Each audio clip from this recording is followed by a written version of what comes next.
Today I would like to share a message with you that I think is full of hope and full of blessings for you to be able to take home to your churches, to your ministry. I'd like to say this to every preacher and every layman alike, that what we say here today, I believe it's going to bless your heart, but I believe it'll also bless your church. I think there is something in our message today. And I was telling Brother James Orange, I was telling him that I think I want to teach today more than preach. So here we go. The message is, blessed are the pure in heart, for they shall see God. Well, Jesus, I want you to get this picture in your mind. Jesus is standing out here in the Galilean area, and he has the crowd gathered around him, and with the unique ability that Jesus had, he looked out across that crowd, and I believe that Jesus saw the mourners. I believe he saw the pure in heart. I believe he saw the meek. I believe he looked across that crowd and he could see those who had come, who were mourning for justice. They were crying for justice. I think he saw those that were meek in spirit. I think Jesus identified across that crowd. And the one thing he didn't do was he did not scold them, but he uplifted them and he spoke blessings on them. And I think one of the greatest things we can do as a pastor is speak blessings upon the people that we are ministering to. And so Jesus looked out across there, and I just picked out one here. I picked out the pure in heart. And I did that for a reason. So if you will allow me to jump around as I try to teach this, here's where I'm headed with this. You will remember in the Old Testament that God spoke into existence light. Yes. That's right. God said, "Let there be light." Yes. And there was light. And God saw the light, saw that it was good. Yes. And then it says, and I have trouble understanding this, but then it says that God divided the light from the dark. Mm-hmm. Now, can anybody tell me just exactly how you do it? Is there any way to, if we turn all the lights off in here and turn one light on, is there anywhere in here you can go to where you're standing hard in the dark and put this hand over in the light? How exactly do you divide light and darkness? And this is before we really had the sun, moon, and stars. So I have trouble wrapping my mind around what he did there.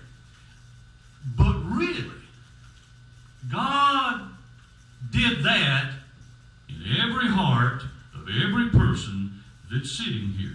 Had God not divided light from darkness, you would never have known him. That's right. You would never have sought him until God comes and separates and divides light from darkness in you. Most of us we all walked in darkness, and some of our darkness was greater than others until God put a dividing line there. And when he put that dividing line and separated the light from the darkness, and we could see what was good, and we could see what pleased God, and we could see what was good for us, and we could see how accepting God's Son would be a great blessing on us. When we could see that, then we began to make the choice, hey, I want to follow God. That's right. I want to walk with God. Come on. But I didn't know that until God divided light and darkness in me. And so everything started with a dividing line. Everything. And here God draws a dividing line, and he says, blessed are the pure in heart, for they shall see God. If you're not pure in heart, you're not going to see God. There's your dividing line. Then, if you stay with me in the Old Testament, then God says, let us make men in our image, in our likeness. Okay. So just exactly what does that mean? Let's create man in our image. So is God, I know some basketball players are over 7 feet tall. Is God 7 foot tall? Or I know some people that are, 5 foot tall. Just exactly what would that be in the image of God? What does it mean to be created in the image of God? 2 hands, 2 feet, sure, all that good stuff. Does God weigh 300 pounds?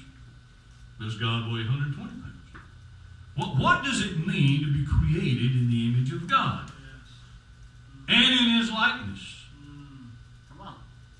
See, the job of any teacher is to get you to think. And if I can get you to think, then I've done my job. So here it goes. This is, I don't have any scripture for this, Brother Burling. This is Byokin.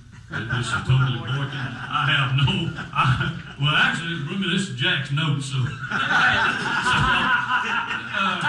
this is really earnest. Really true, this is just Byokin. I don't have any scriptures for this.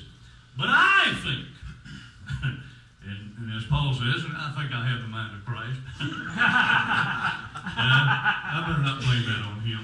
But anyway, here's the deal.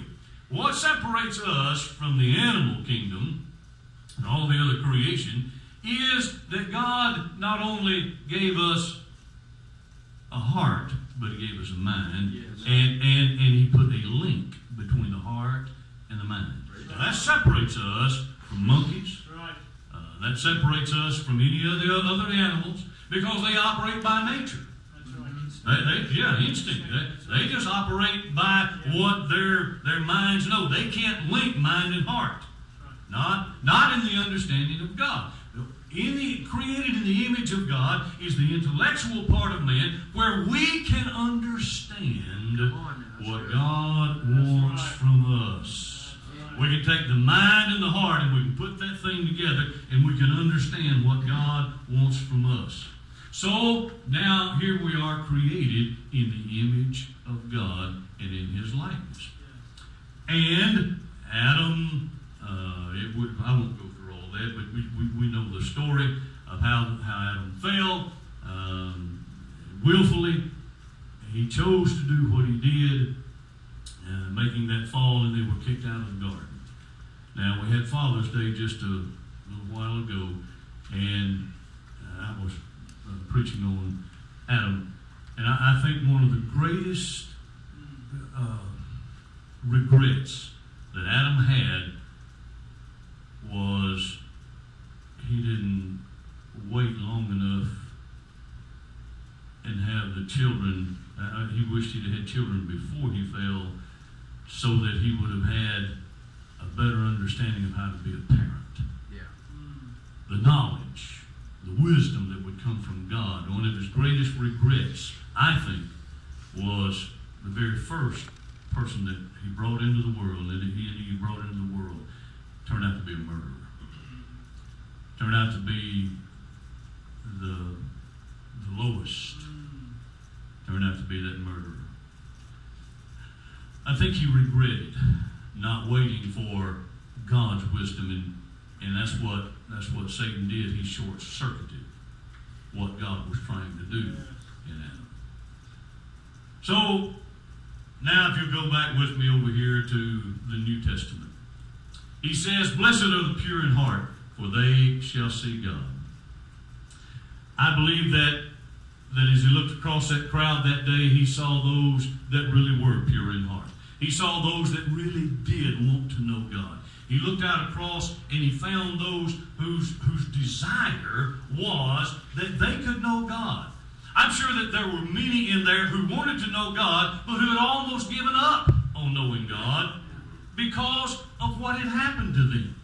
I am sure that with the Roman Empire and with all that was going on in that Roman Empire and all that was happening with the Jews, them being under the heel of the Roman Empire, I am sure that there were many who were just hanging on, just by the fingernails, hanging on to God, and would God really show up